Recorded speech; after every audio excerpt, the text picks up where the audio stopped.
Hello, I'm Jeremy, and we are going to talk about how do you say this woman's name? Vanita Gupta. I made a video about this already. I titled it Senator Tom Cotton Talks to a Clown.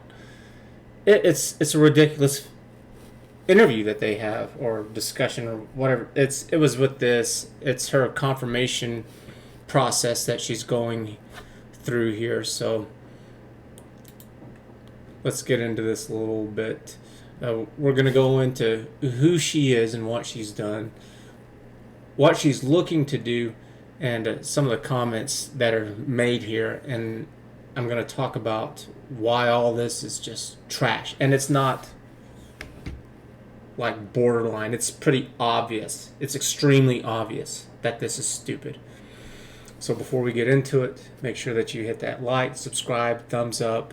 I've got Patreon and Subscribe Star. If you don't like YouTube or Bitchute or whatever, that's not what it's about. It's about helping me so that I can do this. I need more people. I need to be able to build a website. I know how to deal with people lying and getting away with this stuff. And it doesn't require the government to do this. So, anyways, what she is... She is the nominee for Associate Attorney General. She's the President and Chief Executive Officer of the Leadership Conference on Civil and Human Rights. That sounds like trash. And it's because, as far as I'm aware, everything with civil and human rights is kind of already there. I don't know what more is missing. Today in our life, it's become more and more complicated. There's this old saying, a jack of all trades, and people don't know about the last part. A jack of all trades and a master of one. So that means that you know how to do a lot of things, but at one thing, you've mastered it. You're just great at it, kind of your job. And then everything else would be like you have a lot of different hobbies. I think that came around to being because back in the day, there weren't a lot of things. This is an older phrase, before automobiles and electricity and electronics and all that stuff. So, you know what, it was easy to kind of know how to hunt and be a farmer and to do your own clothing and do your own building because you kind of had to. You know, if you think of especially whenever they were expanding into North America, how many things did you have to know how to do to be able to do that because you were on your own? I don't think it was any different before. You still had to learn how to do an incredible amount of stuff on your own. But today we don't have that.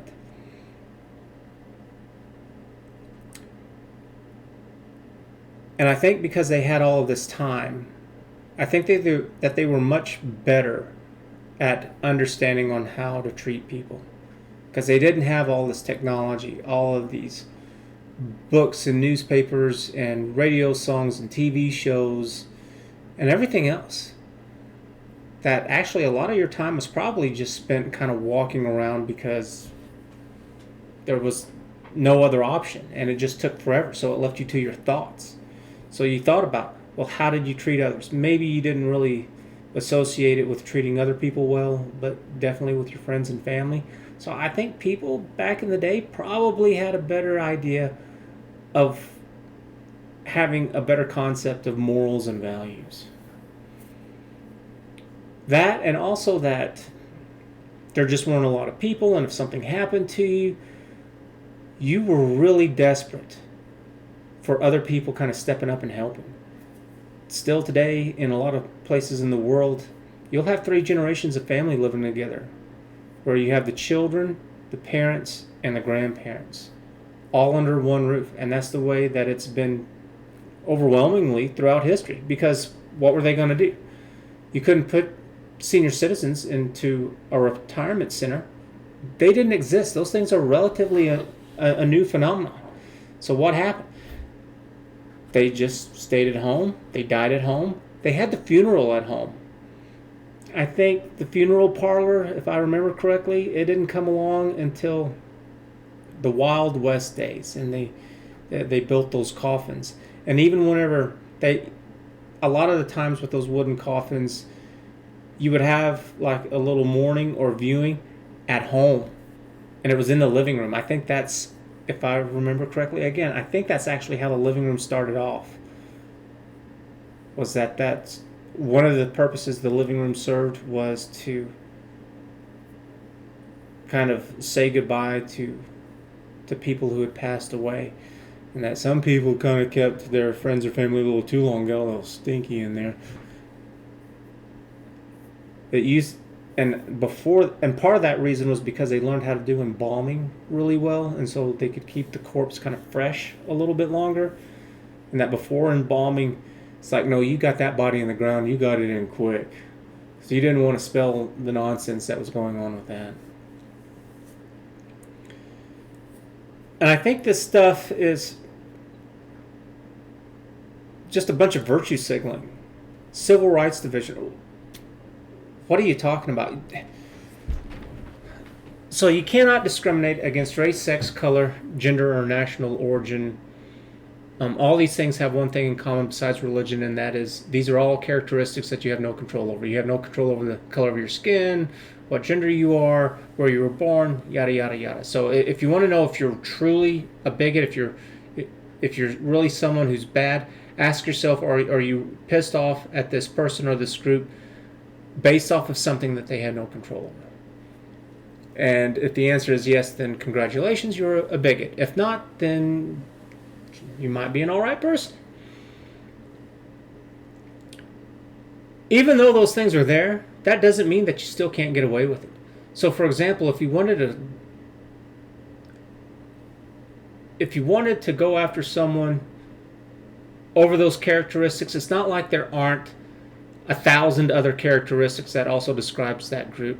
So for example, you may want to discriminate against somebody who doesn't pull their pants up, somebody who has tattoos, somebody who listens to rap music. I mean, you can. There's plenty of get-arounds with it. And to say that that's what's going on inside somebody's head is pretty hard. If you're dealing with someone who's clever, you're not going to be able to tell if they're really discriminating against somebody because of those characteristics that they can't control, or if they really just, yeah, hey, you do need to pull up your pants, which is true. You do. You know, go to a job with your pants down and your underwear showing. You're not going to get the job. Now, was that the discrimination that perhaps the person was black, or was it just coincidence? Probably a little bit of both, because it is the black community that tends to do that a little bit more. However, it's not solely them. That definitely all groups tend to do that for exactly what reasons I'm just not completely aware of. I mean, not good reasons.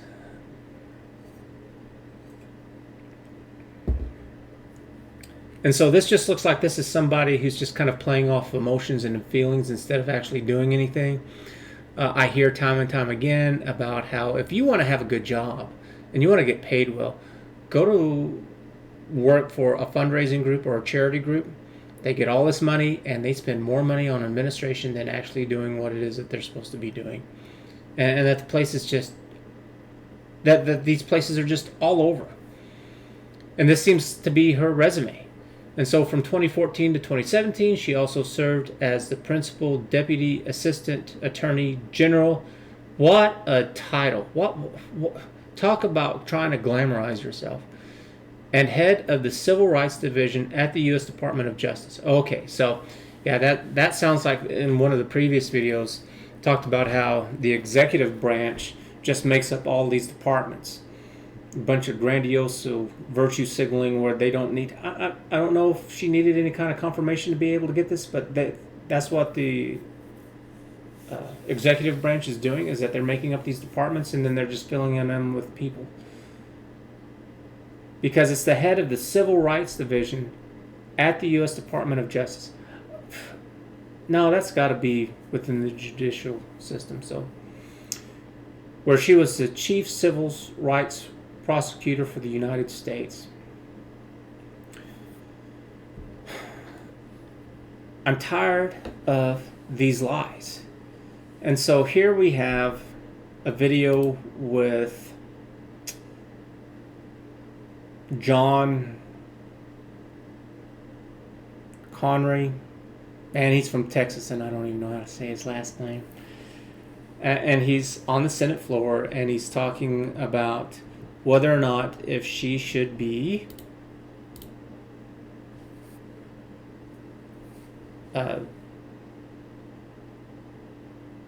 the Assistant Attorney General. And the reason why this is going on is because she failed to get enough votes from the Judiciary Committee because they had a tie. It was 11-11. And John here is talking about how Miss Monaco's nominee for the Deputy Attorney General and Judge Merrick Garland for the Attorney General, they didn't need all this for Congress. You know what? Maybe back in the day, there were not a lot of people. And so you didn't have a bunch of choices to choose from. But today, the population is large. There are many people who are qualified and who would like to have this position. If somebody can't even get majority votes, then that should be it. Find someone else, such as these other two people, Miss Monaco and the judge. Well, why is this even going on? This is the problem that I see so often, is that there's not an accountability for these politicians. That they just get to lie, cheat, and steal and kind of do whatever they want to. And this is a problem that she's having right now, too. And it's really pathetic because at the beginning, he has to state that this is not him discriminating against her because of, again, those things that I listed, that this isn't against her gender or her race or whatever. It's like, who cares? Why bring that up? You should have points. That's the only thing that you should be talking about. And if you don't have points, then... But he has points. So I'm going to play just a little bit of him speaking here, just a couple seconds. The chairman of the Judiciary Committee intimated the opposition to Ms. Gupta is a direct result of her history of inflammatory public statements, radical policy positions, and a laundry list of misleading statements and flat-out lies during her sworn testimony before the Judiciary Committee. The position of an Associate Attorney General is not some bureaucratic paper pusher. So he points out the three there, but what I want to focus on is that why are they allowed to do this? Whenever a politician is being elected, for whatever position it is, today, because of technology and the internet, everybody should know exactly what everybody is running for. What are their positions? Whatever those positions are, they should be flatly stating, just out there for everyone to see, to read, to hear, so that there's no confusion. Whatever it is that she's for or against should be there, available to everyone. And whatever those positions may be, politicians do not get to change their minds. You don't get to go around saying, I'm for these things, then you get nominated into office, and then you change your mind and say, no, I'm for these things. In other words, you don't get to lie. These are the policies, the positions, the ideas that got you nominated. This is what got you the votes. You don't get to arbitrarily just change your mind for any reason. Even if you legitimately have changed your mind, you don't get to do that. You know, I mean, maybe you could put it in where maybe there's like one or two of them where we could say, okay, you could change your mind. But still, even then, I don't think I would be for that. And it's because, again, a politician is a representative of the people. It's not you getting into office and then just deciding what it is that you want to do at any moment. It's like, no, this is it. The time that you would be able to change your mind on that stuff is whenever you're going for election again. Whenever your term has been served and you decide, I want to change my mind, I want to change my position on some of these things because my mind has been changed, then okay. What happens whenever they do this today? Nothing. Absolutely nothing. It doesn't matter if you're a president, if you're an attorney, such as the Attorney General here, if you're a senator, you can go around and you can say anything. I've seen it where these politicians, they will say one thing in one place while they're out campaigning, and then literally at another place, they will say something that contradicts what they said at the first place. It's gotten a little better over the years because technology has gotten better, and so they're being held a little bit more accountable. And I tell you what, I'm going to take it all the way. I have easily 100 really big, profound things that I want to do that'll put a stop to all this. Or at least greatly hinder their abilities to being able to lie about all these things. And he makes a really good point that being a part of the Department of Justice means that you're supposed to be fair, that you're not supposed to have any kind of preset ways of thinking and determining things, that you're not supposed to have any kind of group affiliation, that really you're not supposed to be Democrat or Republican. The judicial branch is supposed to be its own separate thing. However, that's not really the case anymore today, and they're all kind of swept up in all that nonsense. But how do you do that, though? How do you keep people from not having sway with one political party over the other? Because we only have two, and they go out and they talk kind of big about their opposite, pro-life or pro-choice, for example, or a voucher system for the school, or public education, the traditional kind of sense. And it's like, you're going to be pretty one-sided on a lot of these issues. So I don't know exactly how you do it. And then whenever you put in all the other factors, such as corruption with bribes and favors and the like, I know a little bit of it. Actually, I know a good deal on how to deal with it. Every time whenever a situation like this comes up, it's like, what I have in store for all of this, it works. Every single time. And I love it. He calls her out. Says that she's not a public servant, that she is this partisan culture warrior, an SJW. And it's like, that's exactly what you don't need. Not with this. Not in the judiciary system. For the Democrats or the Republicans, I would say, that's different. AOC is an example of this, where she's the same thing. She's this idiot warrior that doesn't know what she's talking about or what she's doing. She's a prime example of somebody who got into office just telling a bunch of lies. So, for example, whenever Trump was in office, she was spouting about kids in cages, and now with Joe Biden, where's your big mouth now? She's a liar. She's a hypocrite. She's completely corrupt. And I'm not going to lie for anybody about it. It is what it is. And you know what? The Republicans are just as bad. They don't do anything. They're just as worthless. And I am going to rag on the senator here, because he talks about how basically she had an opinion and she voiced it. And whenever she came across something that she didn't like, it's like, okay, so here I'm just gonna play it, because it's like she didn't do anything wrong with this. During her tenure in jobs outside of government, during which she was a registered lobbyist, Ms. Gupta was quite outspoken about her views on just about every topic you can imagine. So what? Who isn't? That's exactly what you should be doing, Mr. Senator. You should be outspoken on every topic out there imaginable. You should be making it very clear as to what your positions are on these topics. So you're holding a double standard. It's like, why shouldn't she? You should want that because you want to know what they're thinking. You want to know what they're doing. Don't give me this crap. She slandered Supreme Court nominees. Just like you're doing right now. Just like you're doing right now. She's not a Supreme Court nominee, but she's a nominee. And you're here ragging on her. There's nothing wrong with that.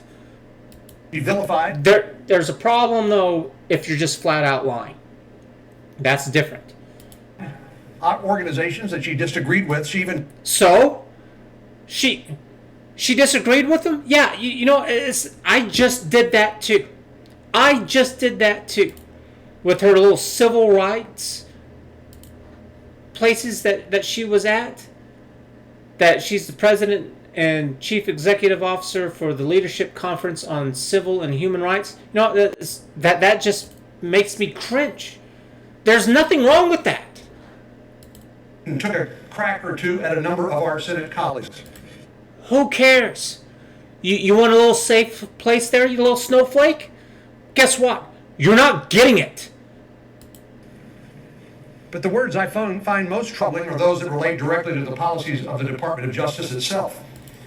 Now that's different. Yes. A little bit. She doesn't have to agree with the policies, but she has to keep a neutral stance on this stuff. And since this is what she's running for, it's like, yes, she better watch what it is that she's saying with this stuff. Because we really want someone who's as neutral as you can get. So I'm going to have a link in the description below, so if you want to listen to the rest of this, it's about 30 minutes, 23 minutes long. And yeah, he brings up some things that are not valid, like I just went over. He brings up some things that completely are valid. Whenever Senator Tom Cotton was talking to her, man, what a hypocrite. He flat out called her on stuff where she was saying one thing, but now that she's a nominee, oh, well, I'm not like that anymore. Why? Did a magical unicorn just come and run you over? You get knocked out and you came to, and what did you have? Like what's that movie? A Christmas Carol, where the guy experiences life without him and the town's kind of all corrupt or whatever. Is that what happened? Did somebody jump off of a bridge? Was it a unicorn?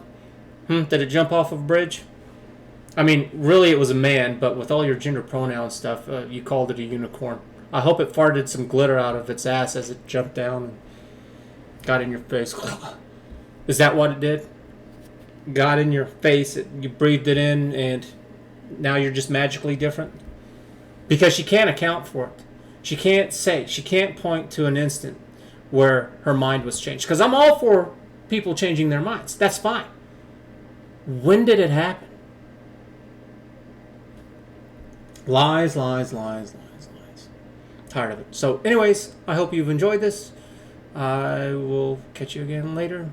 Bye.